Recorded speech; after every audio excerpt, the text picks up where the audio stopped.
उत्तर प्रदेश के लखनऊ का रुख करेंगे, जहां पर भाजपा विधायक दल की बैठक चल रही है और अमित शाह क्या कुछ कह रहे हैं, चलिए सुनवाते हैं। इस चुनाव में भारतीय जनता पार्टी के राष्ट्रीय अध्यक्ष जी ने जिनको चुनाव जिताने की जिम्मेदारी दी थी, ऐसे देश की शिक्षा मंत्री भाई धर्मेंद्र प्रधान जी, मेरे साथ सहपर्यवेक्षक श्रीमान रघुवर दास जी, उत्तर प्रदेश के संगठन के प्रभारी राधा मोहन सिंह जी, उत्तर प्रदेश के दोनों पूर्व उप मुख्यमंत्री केशव प्रसाद जी, दिनेश मौर्य जी, दिनेश शर्मा जी, हमारे संगठन मंत्री सुनील बंसल जी, भाई सुरेश खन्ना जी,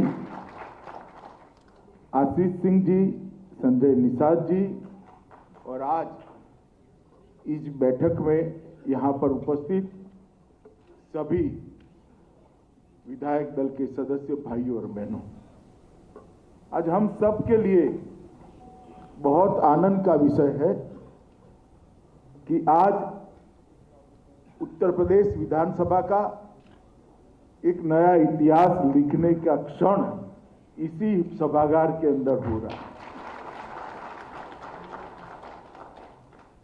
35 सालों से कभी भी एक पार्टी को दूसरी बार पूर्ण बहुमत नहीं मिला है। भारतीय जनता पार्टी अकेली एक ऐसी पार्टी है जिसने दोनों बार 2/3 से ज्यादा बहुमत के साथ जनता का समर्थन हासिल किया। उत्तर प्रदेश की स्थापना से लेकर अब तक कोई भी मुख्यमंत्री अपने शासन के आधार पर फिर से एक बार जनादेश लेकर मुख्यमंत्री नहीं बन पाए। कारण क्या होगा, इसकी मीमांसा में जाने का दिन नहीं है, परंतु हम सब के लिए आनंद का विषय है कि भारतीय जनता पार्टी के नेता श्री योगी आदित्यनाथ जी को उत्तर प्रदेश की जनता ने दूसरी बार मुख्यमंत्री के रूप में चुनने का काम किया। ठीक है, आज हम सब मिलकर योगी जी को निर्विरोध विधायक दल के नेता के रूप में आप सबने चुना है, परंतु चुनाव की शुरुआत से, जब से सदस्यता अभियान चालू हुआ तब से मैं ही आया था, पार्टी ने घोषणा की थी कि योगी जी के नेतृत्व में हम चुनाव लड़ेंगे, और उसके बाद जनता ने फिर से एक बार 2/3 से ज्यादा बहुमत से हमें जिताया है और योगी जी को फिर से एक बार मुख्यमंत्री बनाया। मित्रों, उत्तर प्रदेश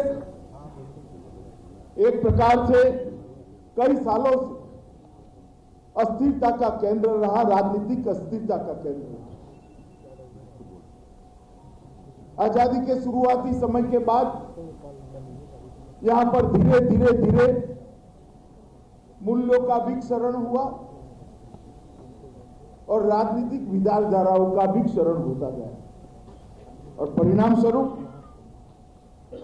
जातिवादी और परिवारवादी पार्टियां उत्तर प्रदेश में पनपती गई, पलती गई, बढ़ती गई, और उसी के कारण एक राजनीतिक अस्थिरता का माहौल बहुत लंबे समय से 2014 तक चला। 2014 के आम चुनाव में जब भारतीय जनता पार्टी ने तय किया कि भारतीय जनता पार्टी की ओर से प्रधानमंत्री पद के प्रत्याशी गुजरात के उस वक्त के मुख्यमंत्री श्री नरेंद्र मोदी होंगे, और उस घोषणा के साथ ही समग्र देश के अंदर एक चेतना जागृत हुई थी। समग्र देश के अंदर एक खुशी और आशा की लहर दौड़ी। मैं उस वक्त उत्तर प्रदेश का प्रभारी था, मुझे ठीक याद है, एक घोषणा के साथ ही उत्तर प्रदेश के कार्यकर्ताओं के अंदर भी एक खुशी की लहर। मैं जब प्रभारी बना तब एक घोषणा नहीं हुई। घोषणा के बाद आम कार्यकर्ता भी बोलने लगा था कि इस बार 65 के पार सीटें जीतेंगी। और जिस प्रकार से मोदी जी के नेतृत्व में चुनाव अभियान चला, 2014 में भारतीय जनता पार्टी को उत्तर प्रदेश की जनता ने भोले शंकर की तरह कृपा कर 73 सीटों के साथ जिताने का काम। पहली बार भारतीय जनता पार्टी के कार्यकर्ता के मन में एक विश्वास जगा कि अगर 14 के चुनाव में 73 सीटें जीत सकते हैं तो 17 में 300 पार भी कर सकते हैं। और मोदी जी की सरकार 14 से 17 चली, यही योजनाएं थी जो योगी जी ने जमीन पर उतारी। मगर उस वक्त जो शासन था समाजवादी पार्टी का, उसने योजनाओं को जमीन पर उतारने के लिए कोई परिश्रम नहीं करा। ये योजनाएं जातिवाद के कारण हर व्यक्ति पर तक नहीं पहुंची। ये योजनाएं भ्रष्टाचार के कारण जमीन पर नहीं पहुंची। ये योजनाएं एडमिनिस्ट्रेशन के राजनीतिकरण के कारण जमीन पर नहीं पहुंची। और ये योजनाएं राजनीति के अपराधीकरण के कारण भी जमीन पर नहीं पहुंची। हमने इसको मुद्दा बनाया। 2017 के चुनाव में भारतीय जनता पार्टी का एक एक कार्यकर्ता उत्तर प्रदेश के एक एक मतदाता के घर में गया और उन्होंने कहा कि मोदी जी पर भरोसा करिए, भारतीय जनता पार्टी पर भरोसा करिए, हम उत्तर प्रदेश को देश का नंबर 1 सूबा बनाएंगे, पहले नंबर का प्रदेश। और मित्रों, परिणाम आया कि 2017 में भारतीय जनता पार्टी को 300 पार का मैंडेट उत्तर प्रदेश की जनता ने दिया। उत्तर प्रदेश में बहुत समय के बाद किसी पार्टी को 300 पार का मैंडेट मिला। और फिर पार्टी ने योगी जी को मुख्यमंत्री बनाया।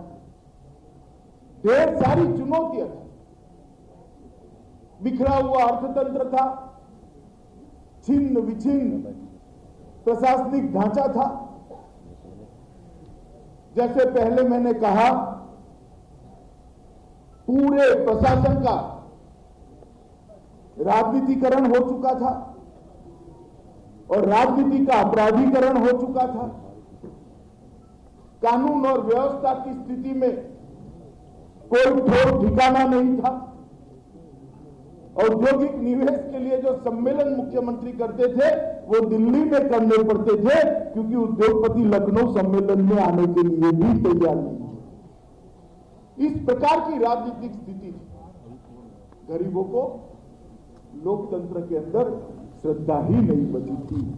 उनको जातिवाद ने एक प्रकार से जातिवाद के नासूर ने इनकी आशाओं को खत्म कर दिया। परिवारवाद के नासूर ने इनकी लोकतंत्र के प्रति श्रद्धा को शत विशत कर दिया। और उस समय भारतीय जनता पार्टी ने शासन की बागडोर संभाली। और मैं आज ये बात आप सबके कहने आया हूं कि 2017 से लेकर 2022 तक जो यात्रा चली, बीच में 19 में भी हमने 65 सीटों के साथ प्रचंड बहुमत के साथ एक बार विजय प्राप्त की और अंत में 22 में फिर से एक बार 2/3 बहुमत से जीते। भारत की राजनीति का, भारत के लोकतांत्रिक चुनाव का जब भी इतिहास लिखा जाएगा तब पंडितों ने इस बात की मीमांसा, इस बात की समीक्षा जरूर करनी पड़ेगी कि क्या हुआ 2017 से 2022 के बीच में, क्या हुआ कि इतना प्रचंड जनादेश फिर से एक बार हुआ। मित्रों, सबसे बड़ा काम योगी सरकार ने किया तो मैंने जो कहा, प्रशासन के राजनीतिकरण को उन्होंने समाप्त कर दिया। प्रशासन संविधान के आधार पर, प्रशासन कैबिनेट के निर्णय के आधार पर चलने लगा।